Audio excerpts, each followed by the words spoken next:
ಇನ್ನು ಈ ಘಟನೆಗೆ ಸಂಬಂಧಿಸಿದಂತೆ ಬಿಜೆಪಿ ರಾಜ್ಯಾಧ್ಯಕ್ಷ ಬಿವೈ ವಿಜಯೇಂದ್ರ ಮತ್ತು ಪ್ರತಿಪಕ್ಷ ನಾಯಕ ಆರ್ ಅಶೋಕ್ ಮಾತನಾಡಿದ್ದಾರೆ. ರಾಜ್ಯ ಸರ್ಕಾರದ ವಿರುದ್ಧ ಒಂದಿಷ್ಟು ಗಂಭೀರ ಆರೋಪಗಳನ್ನು ಮಾಡಿದ್ದಾರೆ. ಅವರು ಏನು ಮಾತನಾಡಿದ್ರು ನೋಡೋಣ. ಇದು ರಾಜ್ಯದ ಕನ್ನಡಿಗರ ಸುರಕ್ಷತೆ ಸವಾಲು ಇವತ್ತು ಎದ್ದಿರ್ತಕ್ಕಂಥದ್ದು. ರಾಮೇಶ್ವರ ಕೆಫೆನಲ್ಲಿ ನಡೆದಿರ್ತಕ್ಕಂಥ ಬ್ಲಾಸ್ಟ್ ಇದು. ಇದರ ರಾಜಕಾರಣ ಮಾಡತಕ್ಕಂಥ ಕೀಳು ಮಟ್ಟಕ್ಕೆ ಭಾರತೀಯ ಜನತಾ ಪಾರ್ಟಿ ಇಳಿತಕ್ಕಂಥ ಪ್ರಶ್ನೆ ಅಲ್ಲ. ಆದರೆ ನಿಮ್ಮ ಅಲ್ಪಸಂಖ್ಯಾತರ ತುಷ್ಟೀಕರಣದ ನೀತಿ ಇವತ್ತು ರಾಜ್ಯದಲ್ಲಿ ಇಂಥ ಕೆಟ್ಟ ಪರಿಸ್ಥಿತಿ ನಿರ್ಮಾಣ ಆಗಿರ್ತಕ್ಕಂಥದ್ದು. ಇವತ್ತು ನಿಜ ಹೇಳಬೇಕು ಅಂತ ಹೇಳಿದ್ರೆ ಮಾನ್ಯ ಮುಖ್ಯಮಂತ್ರಿಗಳು ಇವತ್ತು ನೈತಿಕ ಹೊಣೆಯನ್ನು ಹೊತ್ತು ರಾಜೀನಾಮೆ ಕೊಡಬೇಕಾಗ್ತದೆ.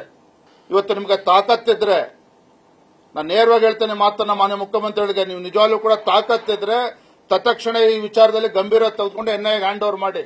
ಎಲ್ಲಾ ಸಂದರ್ಭದಲ್ಲೂ ಕೂಡ ಅಲ್ಪಸಂಖ್ಯಾತರ ಮನಸ್ಸಿಗೆ ನೋವಾಗ್ತದೆ ಅಂತ ಹೇಳಿ ದೇಶದ್ರೋಹಿಗಳನ್ನು ಕೂಡ ಅಲ್ಪಸಂಖ್ಯಾತರ ಪಟ್ಟಿಯಲ್ಲಿ ಸೇರಿಸತಕ್ಕಂಥ ಪ್ರಯತ್ನ ಮಾಡಬೇಡಿ.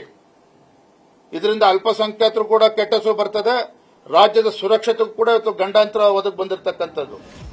ಶರ್ಟಿನ ಗುಂಡಿಗಳನ್ನ ಬಿಚ್ಚಿಕೊಂಡು ಎದೆ ಎತ್ತಿ ಓಡಾಡುವಂತ ಈ ಭಯೋತ್ಪಾದಕರ ತಂಡಕ್ಕೆ ಹರದಾರಿಯನ್ನ ನೀವು ಕೊಟ್ಟಿದ್ದೀರಾ. ಇದನ್ನ ನೀವು ಒಪ್ಕೊಳ್ಳೇಬೇಕು. ನೀವು ಬ್ರ್ಯಾಂಡ್ ಬೆಂಗಳೂರು ಮಾಡದಿದ್ರೂ ಪರವಾಗಿಲ್ಲ, ಬಾಂಬ್ ಬೆಂಗಳೂರು ಅಂತ ಮಾಡಬೇಡಿ ದಯವಿಟ್ಟು. ಯಾವತ್ತು ಸಿದ್ದರಾಮಯ್ಯನವರು ಮುಖ್ಯಮಂತ್ರಿಗಳಾಗಿದ್ದಾರೋ ಅವತ್ತು ಈ ಪುಂಡ ಪೋಖರಿಗಳಿಗೆಲ್ಲ ರೆಕ್ಕೆ ಪುಕ್ಕ ಬಂದ್ಬಿಟ್ಟಿದೆ. ಈ ಭಯೋತ್ಪಾದಕ ಪುಂಡ ಪೋಖರಿಗಳಿಗೆ ರೆಕ್ಕೆ ಪುಕ್ಕ ಬಂದ್ಬಿಟ್ಟಿದೆ. ಅವರಿಗೆಲ್ಲರೂ ಕೂಡ ಕುಕ್ಕರ್ ಬ್ಲಾಸ್ಟ್ ಮಾಡಿ ಹಿಂದೂಗಳನ್ನ ಸಾಯಿಸಬೇಕು ಅಂತ ಬಂದಿದ್ದಲ್ಲ, ಅವ್ರನ್ನ ಬ್ರದರ್ ಅಂದ್ರಿ. ನನಗೆ ಹೇಳ್ತೀನಿ, ಈ ಕೆಫೆ ಯಾವುದು ರಾಮೇಶ್ವರ್ ಕೆಫೆ, ಇವ್ರನ್ನೆಲ್ಲಿ ನಮ್ಮ ಅಂಕಲ್ ಅಂತ ಹೇಳ್ಬಿಡ್ತಿರೋ ಅಂತ ನಮ್ಗೆ ಭಯ ಆಗ್ತಾ ಇದೆ. ನಿಮ್ಗೆಲ್ಲ ಬ್ರದರು ಅಂಕಲ್ ಆಗೋದ್ರೆ ನಾವೆಲ್ಲ. ನ್ಯೂಸ್ ಫಸ್ಟ್ ನಿರ್ಭೀತಿಯಿಂದ ನಿಮ್ಮ ಪರವಾಗಿ.